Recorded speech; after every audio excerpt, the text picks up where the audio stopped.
ಆತನಿಗೆ ಕಂಡೋರ ಮನೆಯ ಹೆಣ್ಮಕ್ಕಳ ಮೇಲೆ ಕಣ್ಣು ಹಾಕೋದೇ ಕೆಲಸ. ಈತನ ಈ ಪಾಪದ ಕಾರ್ಯಕ್ಕೆ ಪತ್ನಿಯೇ ಬೆಂಗಾಲವಾಗಿ ನಿಲ್ತಾ ಇದ್ಲಂತೆ. ಫೇಸ್ಬುಕ್ನಲ್ಲಿ ಹೆಣ್ಮಗಳೊಬ್ಬಳನ್ನ ಬಲೆಗೆ ಕೆಡವಿದವ ಆಡಬಾರ್ದ ಆಟ ಆಡಿದಾನೆ ಅನ್ನೋ ಆರೋಪ ಇದೆ.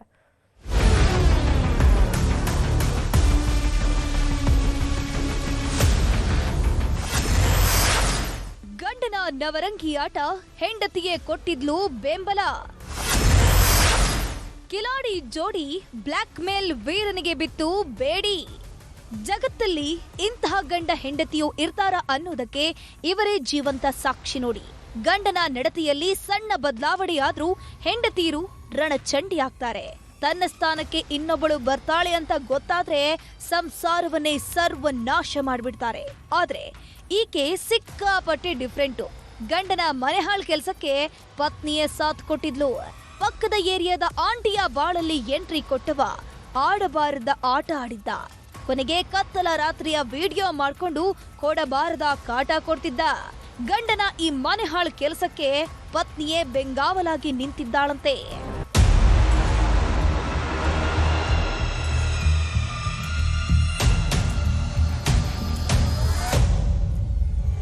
ಇವರನ್ನ ಜನ್ಮದ ಜೋಡಿ ಅನ್ಬೇಕು, ಸ್ಪೆಷಲ್ ಆಗಿ ರೆಡಿ ಆಗಿರೋ ಮನೆಹಾಳ್ ಜೋಡಿ ಅನ್ಬೇಕು, ಒಂದು ಗೊತ್ತಾಗ್ತಿಲ್ಲ. ಈತನ ಹೆಸರು ಸಚಿನ್ ದಾನಪ್ಪನವರ್, ಪತ್ನಿ ಸುಪ್ರಿಯಾ ದಾನಪ್ಪನವರ್. ಹಾವೇರಿಯ ಬಸವೇಶ್ವರ ನಗರದ ನಿವಾಸಿಗಳು. ನೋಡಿದಕೊಳ್ಳೆ ನರಪೇತ್ಲ ನಾರಾಯಣ ಇದ್ದಂಗವನೇ. ಆದ್ರೆ ಈತನಿಗೆ ಮೈ ತುಂಬಾ ಕಾಮ.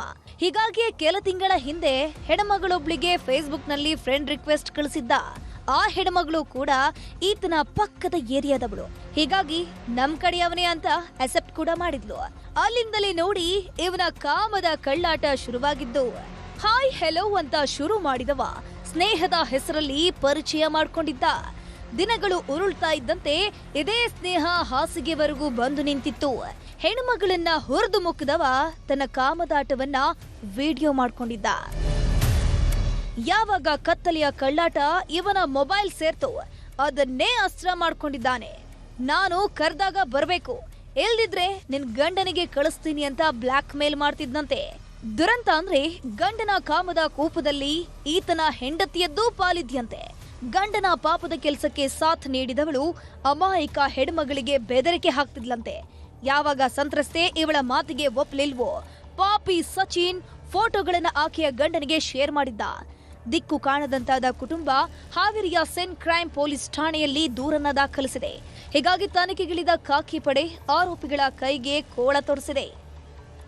ಪ್ರಮುಖವಾಗಿ ಸಚಿನ್ ಮತ್ತು ಆತನ ಪತ್ನಿಯಾಗಿರ್ತಕ್ಕಂಥ ಸುಪ್ರಿಯಾ ಇಬ್ಬರ ಮೇಲೆ ಕೂಡ ಪ್ರಕರಣವನ್ನು ಕೂಡ ಈಗಾಗಲೇ ದಾಖಲನ್ನು ಮಾಡಿರ್ತಕ್ಕಂಥದ್ದು. ಮತ್ತು ಯಾವಾಗ ಫೋಟೋ ಮತ್ತು ವಿಡಿಯೋಗಳು ಶೇರ್ ಆಗ್ತದೆ ಅಂಥ ಸಂದರ್ಭದಲ್ಲಿ ಇಬ್ಬರ ನಡುವೆ ಕ್ಲಾಶ್ಗಳಾಗ್ತದೆ. ಅಂತಹ ಸಂದರ್ಭದಲ್ಲಿ ಸಂತ್ರಸ್ತೆಗೆ ಬೆದರಿಕೆಗಳನ್ನು ಹಾಕ್ತಾರೆ. ನಿನ್ನನ್ನು ಕೊಲೆ ಮಾಡಲಿಕ್ಕೆ ನಾನು ಸುಪಾರಿಯನ್ನು ಕೊಡ್ತೇನೆ ಅನ್ನುವಂಥ ರೀತಿಯಾದಂಥ ಬೆದರಿಕೆಗಳನ್ನು ಹಾಕಿದ್ದಾಳೆ ಎನ್ನುವಂಥ ಆರೋಪ ಕೂಡ ಈಗ ಸದ್ಯ ಆಕೆಯ ಮೇಲೆ ಇರ್ತಕ್ಕಂಥದ್ದು. ಇದಕ್ಕೆ ಹೇಳೋದು ನೋಡಿ, ಈ ಸೋಷಿಯಲ್ ಮೀಡಿಯಾದಲ್ಲಿ ಗೊತ್ತು ಪರಿಚಯ ಇಲ್ಲದವರನ್ನ ಫ್ರೆಂಡ್ ಮಾಡ್ಕೊಳ್ಳುವಾಗ 10 ಬಾರಿ ಯೋಚನೆ ಮಾಡಬೇಕು ಅಂತ. ಒಂದೇ ಒಂದು ಕ್ಷಣ ಯಾಮಾರಿದ್ದಕ್ಕೆ ಹೆಣ್ಮಗಳು ಕಣ್ಣೀರ ಬದುಕು ಸಾಗಿಸ್ತಿದ್ದಾಳೆ. ನಾಗರಾಜ್ ಮಾಕಾಪುರ್, ನ್ಯೂಸ್ 18 ಹಾವೇರಿ.